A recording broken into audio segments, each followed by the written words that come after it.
well, basically how you should choose your job role and what job roles are out there.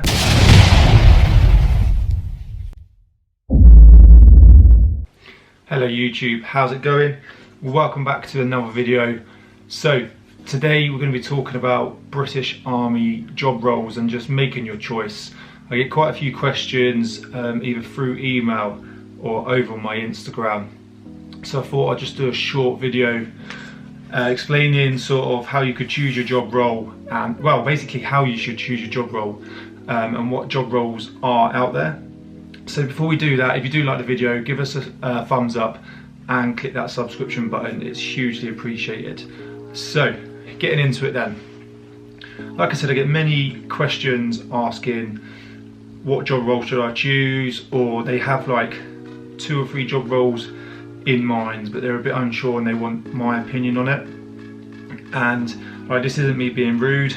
I'm sure pretty much everyone would say the same. Yes, you could be biased to your own corps or regiment. You must be always going to possibly try and persuade someone to come to your regiment because it's your regiment and you're obviously proud to be there and you want more people to come to that. But it's ultimately your choice. So whether you're speaking to someone at the careers office or even someone in your family, it is your choice no matter how old you are. Because even if you're only 16, 17, you're under 18, you're looking at going Harrogate or Purbright at 17, and obviously you need your parents' permission, it's still not their choice, or they can't make that decision for you. People can advise, but at the end of the day, it's going to be you going into the army and carrying out that career, carrying out that job role for, it could be a minimum of 4 years, or you could be doing that at 22 years or even 35 years, if you're looking to commission later on down the line. And the next thing is, how do you choose the job role that is best for you? You'll hear a lot of people say, join the army, get a trade, get a trade, get a trade. And what do I mean by trade? That could be joining the REME, the Royal Electrical Mechanical Engineers, and going down sort of like the vehicle mechanic sort of route, or electrician, so like vehicle electrics, working on helicopters and stuff like that. Or it could be joining the Royal Engineers, painter, decorator, plant operator, and that sort of stuff, and you're going to get some sort of trade out of that. You'll hear a lot of people say, don't go to the infantry. That could be armoured, mechanised, your light role, guards or paratroopers. Same with the Royal Artillery, whether you're doing light gun or AS90, because if you're going down the FST route or the gun route, you do get some sort of qualifications out there, but it's not really classed as a trade as it is, like I said, if you were joining Royal Engineers, the REME, the clerk you could sort of see as a trade. I don't know what qualifications they get, or say joining the med corps, or especially a nurse, because if you join to become a nurse, you go to university for 3 years and you get your full degree out of that, and you're a fully qualified nurse. So yes, you could go down that route, but what you need to think is, am I going to enjoy that? I'm going to go into the Royal Engineers to be an electrician or a painter and decorator, but am I going to enjoy that? And the reason I say this is because the army and the military has changed so much, and I can prove that, and so can Luke over at Ranger Media. So every year, being in the army, you get something called standing learning credits, which is £175. The government, MOD, army, whoever it is, give you to spend towards a course. So you put the money towards the course, they give you £175. If it's less than £175, you have to pay 80%, they pay 80%, and you have to pay 20%. That's every year, so April to April every tax year. And then they've also got something called enhanced learning credits, which is your ALCAS. So you have to sign up for it when you join the army, so make sure you do. So if you're joining the army, make sure you speak to them about ALCAS, okay, enhanced learning credits. So in your first 4 years, I think it is, you get basically 3 lump sums of £1,000 per tax year to put towards a course, and I think it has to be a level 3 and above. Yeah, I'm sure it has to be a level 3 in whatever qualification that it is, or above. And then after your 4 years, I'm sure it's 4 years, it then goes up to £2,000. So me, I get 3 lump sums of £2,000 to put towards whatever course I want. You can also put all that together and you can hand that in and say go and do a degree, and it account towards so many credits. I don't know exactly how it works, but it is something I have thought about. But this is why I'm saying you don't always have to go and pick a trade anymore. This is my personal opinion anyway. Like all my videos are, it's all my personal opinion and my own personal advice. You don't have to go and pick a trade, because I've got my level 3 personal trainer's qualification, which was pretty much mostly funded by those LCAS. Same Luke over at Ranger Media, he's mentioned it many times in his videos. He's gone and got his level 3 personal trainer qualification. He doesn't even want to be a personal trainer, but he's into his fitness and his nutrition, so he went and done it, and the army paid for it. And you can do that with so many courses. You know, I've seen people get, you know, this is people that are not part of them, engineers or anything like that, go and get your forklift license. You can do anything. You've literally just go and find a course and you can do it. So instead of picking a trade and doing a job that you're not going to enjoy, this is my own personal advice, like I said, is choose a job that you're going to enjoy. So look at all the jobs, and there is so many. You really need to open it up and really go onto the British Army website and look at every job role and trade, because there's so many more than you think. Yes, you've got the Royal Armoured Corps, but within that you've got Household Cavalry, where you do ceremonial and armoured.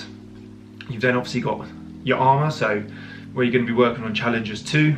You could do armoured cavalry, you could do light cavalry.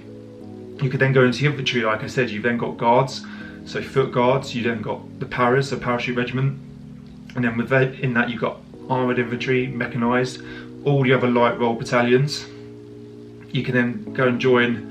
You could become a medic, a nurse, clerk, all the different trades within the engineers, dog handler, veterinary nurse, working down the dentist sort of route. There is so many more trades than you think. So find something that you will enjoy, that suits your personality and is the reason of why you join the army. A lot of people join the army because they want to be on the front line, so that's why they go to the infantry. Others don't, they want to do more support roles. So you could go down to the Royal Logistic Corps and be a driver, or a supplier or something like that. And then when you join, this is my biggest advice I'd give to anyone joining the army: start your resettlement as soon as you join. And what do I mean by that? So when you sign off, you get have to hand in a year's notice, and that's like your resettlement. Okay, this is obviously preparing you to go into Civvy Street, especially someone like me or someone else. You know, you've done 10, 11, 12, 13 years. I've been in since I was 16. I don't really know anything else. So, and I didn't start it when I was younger. I was more worried, well, I wouldn't say worried about, but I was more just enjoying myself, going out on the piss, doing adventure training, and I didn't really think about courses. And then when it come to me actually looking at getting out a few years ago, I was like, what am I actually going to do? I don't know what I'm going to do, but I was really into fitness, so I wanted to do that. But it obviously takes time to build up your knowledge, get the qualifications and stuff like that. So think about your career.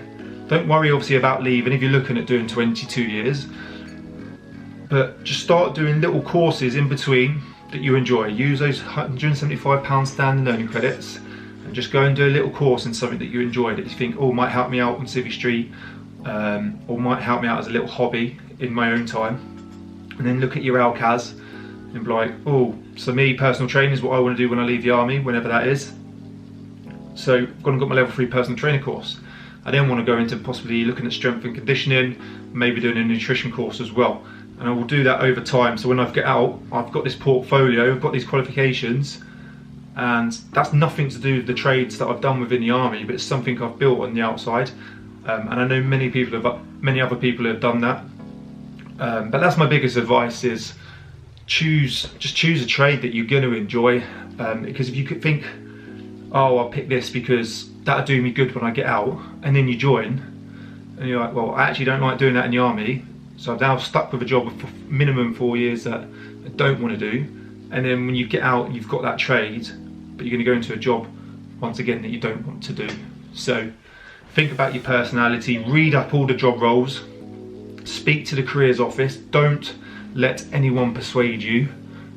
Same with your family and friends, ask for their advice, but do not let them persuade you. Ultimately, it is your choice.